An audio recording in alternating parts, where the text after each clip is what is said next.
Hi there, I am Adem Kirbas. This is I'm here in Ordu, a Turkish town in the Black Sea region. We are still in the pandemic, and I hope you all are doing fine. I mean, today I want to continue our investigation, let's say, or our overview about gender. Today we will talk about male masculinity, male gender. But before we go on, I want to make sure one thing. I mean, we talked about significant changes in the area of millennials. This is true, and of course, one of the significant changes is the pandemic, and I think the effect. I mean, the pandemic is a significant change in our area, of course, but we do not know yet how these changes will be. So it would not make much sense to talk about it right now. I mean, it will take approximately another year once so that everyone will be vaccinated and so on. And then after this, when things start to normalize, it will probably take another 3 to 5 years when we will see the effect of the pandemic. And of course, we will have to investigate of the origin. We will have to investigate, of course, into Austria as well as in Germany, how and how which role did they play. I'm not saying here anything, just one thing, and this is before the World Health Organization sends investigators to Wuhan. I would rather suggest they send some investigators to Vienna, because those who lived in Vienna the last couple of years, they know that there are some disturbing incidents, disturbing occurrences, and so on. So we will probably know more after the pandemic, and of course it will depend on how much willing people are to investigate in this issue, because it needs to proper investigation to stop certain practices which might have led to what we are right now. However, we are talking about male masculinity. I want to talk about male gender. As you know, the last time we said that it was construed in a way, and that there is a difference between biological sex as well as social sex. This is not. This is my approach to gender, no matter whether it is female gender or male gender. I know that within the feminist literature, especially with Judith Butler, those people who follow Judith Butler, they know that she was an ardent critic of this separation. I disagree. I think this separation is important, and those I rather go with Simone de Beauvoir, and please make sure that there are many approaches, and I don't think that mine is more valid or true than others, but it makes just more sense from my point of view, from my perspective, and of course this is more than just a statement. I have to prove it. This is something you always have to do if you some sort of suggest something, or if you have a hypothesis, then you have to prove it, or give some ground for your assumptions. However, and I want to go a little bit through history, where I think one can see these hypotheses faces more carefully or more accurately. And of course, again, history has one great thing besides being very interesting, of course, and inciting, as well as there are many interpretations possible. Mine is not in stone. We know about male roles, about male gender roles, or if you want to call it male moral archetypes, because those male gender roles they were in the past moral archetypes. We know them from the antiquity.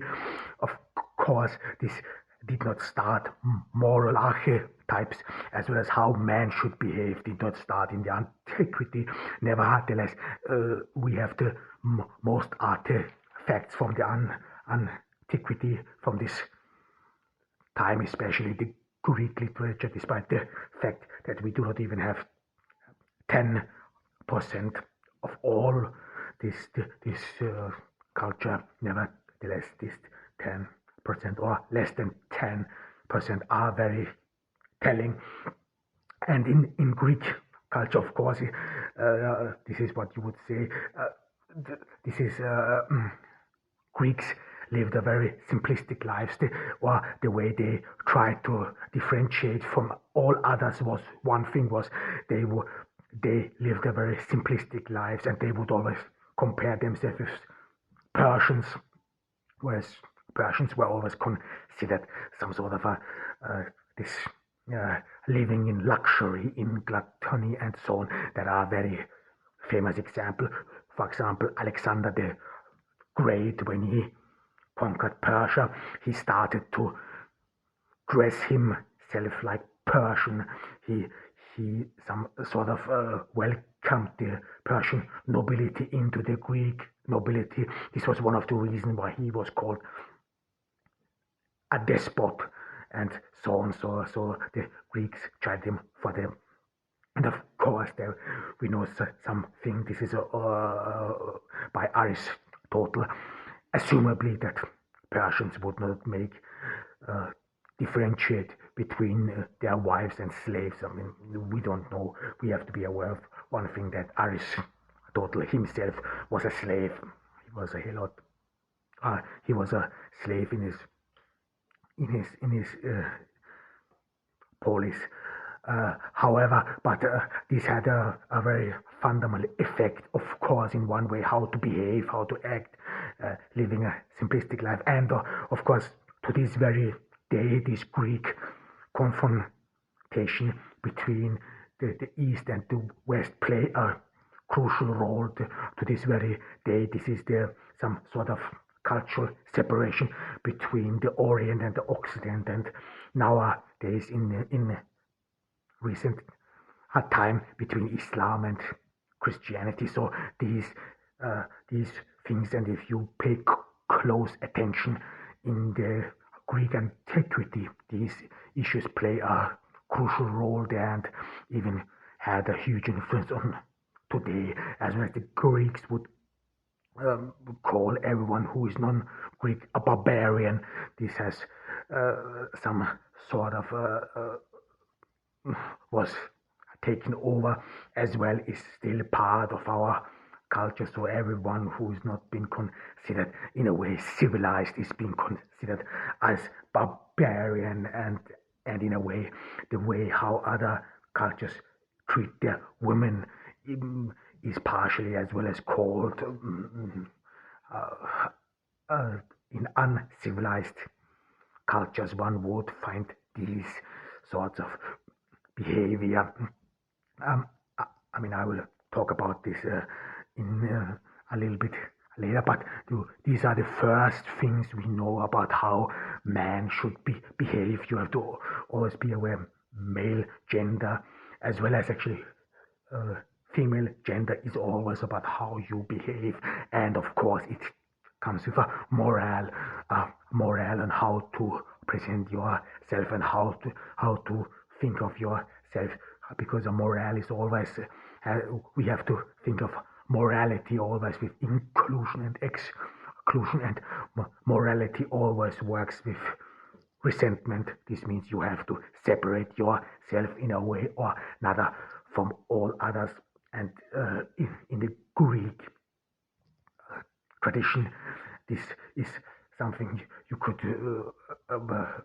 see throughout the literature, so that Persians, for example, they would always be obedient to a despot, so on. There are a lot of places, whereas Greeks, they have a democracy, they are polis, this is rather equality, you could say. Well, the East and the Orient would be some sort of considered inequality, and this has to this very day had a huge influence on how we act and behave, especially men.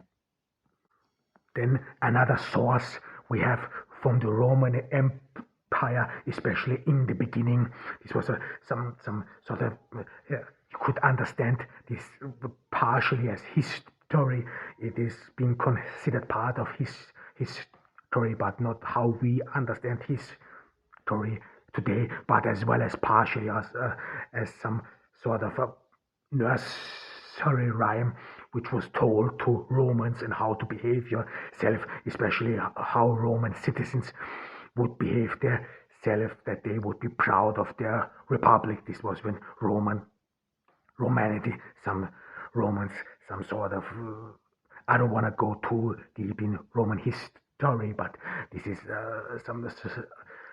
the Romans had some sort of an archetype on how to behave, what morals, values a Roman citizen should have. And one thing was that a Roman citizen is proud of his republic. A Roman citizen does not betray his republic, his friends, or whatever, and would even literally or figuratively put his hand into the fire, that he would not surrender by any means necessary. I mean, there are very interesting things. These were some sort of, you could consider these archetypes in one hand as moral guidelines, how you as a Roman have to behave, but as well as some sort of nursery rhymes which were told to children, and which were then in extension part of Roman history, because it was closely embedded in history,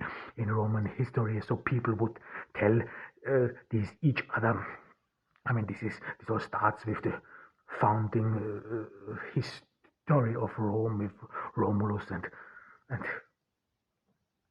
and Remus, and how they grew up and so on. This mythology was partially not separated what we would do today, but was really incorporated in their daily lives, and this was then led to how men have to behave, but as well as women.